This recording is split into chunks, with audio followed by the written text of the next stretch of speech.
All right, everybody, welcome back. As I mentioned, we're going to start talking about uses for raw chicken poop. Now, keep in mind, when you're using chicken poop, if it's fresh out of the coop, it's really hot, lots of nitrogen. So you'll burn plants up if you put it right on the roots. So the first test is I got 2 fruit trees from Costco. I've always had good luck with Costco fruit trees. They always seem to do good up there in Montana. My ground, though, doesn't like them. It's got probably 0 organic matter, and in the late summer, you got to dig holes with a pickaxe. So we're going to go down to the garden. We're going to dig the holes about 2 to 3 times deeper than they need to be. And in the bottom of these holes, I'm going to put, I don't know, a couple of shovelfuls, half a wheelbarrow, something like a quarter of a wheelbarrow full of chicken manure. Put some dirt on top of it, and then we're going to put the rest of the garden dirt back in around the tree so that as it grows, by the time it gets that chicken manure, it'll be aged enough for it to be a really good source of nutrients for these trees. Now, there's other concerns we're going to go over with the fruit trees in the state of Montana that you grow in spite of Montana, not because of Montana. But we're going to start by getting the holes dug and getting some manure put in the bottom of them and making sure we're not planting the trees in the manure, but as the trees grow, they can find the manure. So let's get it done.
seriously.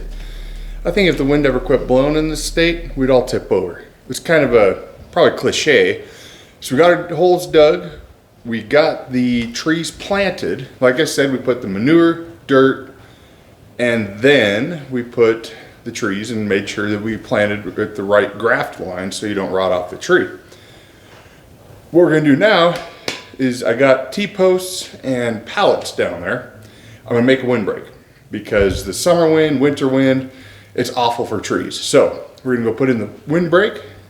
I haven't done it with the windbreak yet with pallets, but I think that's gonna work better than the other options I have been trying, which, trust me, I've killed like 8 apple trees on this property. They make it a year, then it gets cold and they die. So these ones are all zone like 2 to 3, which is a full zone colder than our area.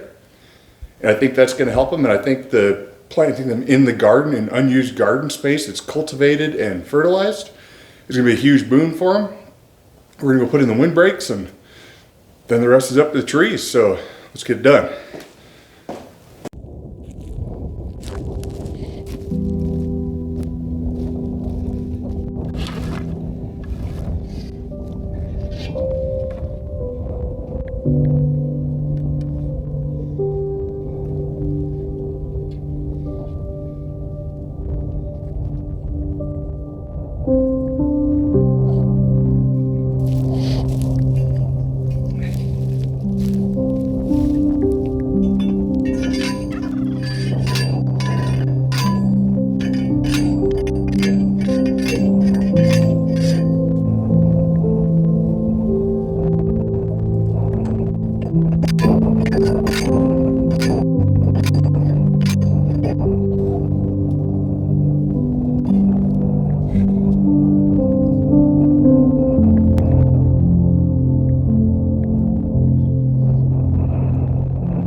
And there you have it.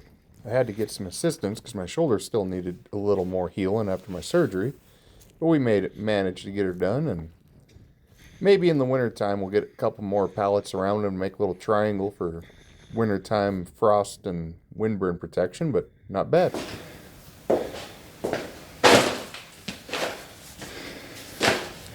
So, as we said in the intro to this video, if you're paying for chicken feed, you might as well use the poop. This is just the first of the 3 top ways that I use the chicken poop from the deep bedding system that I use without having to age it for a year. Stay tuned. I really appreciate it if you watched the video this long. Thanks for sticking around.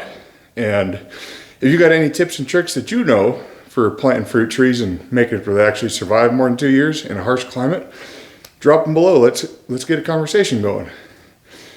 Stick around.